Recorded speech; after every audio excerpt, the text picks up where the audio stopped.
ஈரோட்டில் உள்ள தனியார் பால் பண்ணையில் காலாவதியான பால் பொருட்களை உணவு பாதுகாப்புத் துறையினர் பறிமுதல் செய்தனர்.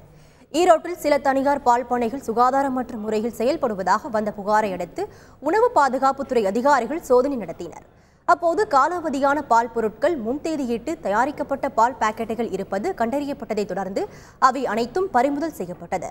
இது தொடர்பாக சம்பந்தப்பட்ட நிறுவனத்தின் மீது வழக்கு பதிவு செய்துள்ளதாக உணவு பாதுகாப்புத்துறை அதிகாரிகள் தெரிவித்தனர்.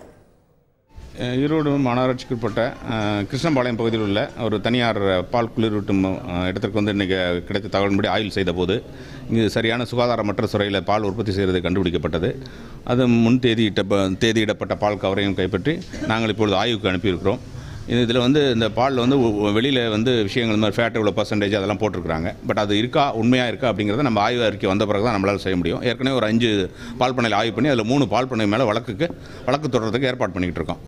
இதேபோல் கோவையை அடுத்த துடியலூர், கவுண்டம்பாளையம் உள்ளிட்ட பகுதிகளில் ஆவி நிறுவனத்தால் விநியோகம் செய்யப்பட்ட பால் பாக்கெட்டுகள் கெட்டுப்போனதாக கூறப்படுகிறது. இதனால் ஆத்திரமடைந்த பால் முகவர்கள் பச்சப்பாளையத்தில் உள்ள ஆவின் அலுவலகத்தை முற்றுகையிட்டு போராட்டத்தில் ஈடுபட்டனர். ஆவின் அதிகாரிகள் முகவர்களுடன் பேச்சுவார்த்தை நடத்தியதை தொடர்ந்து போராட்டம் கைவிடப்பட்டது.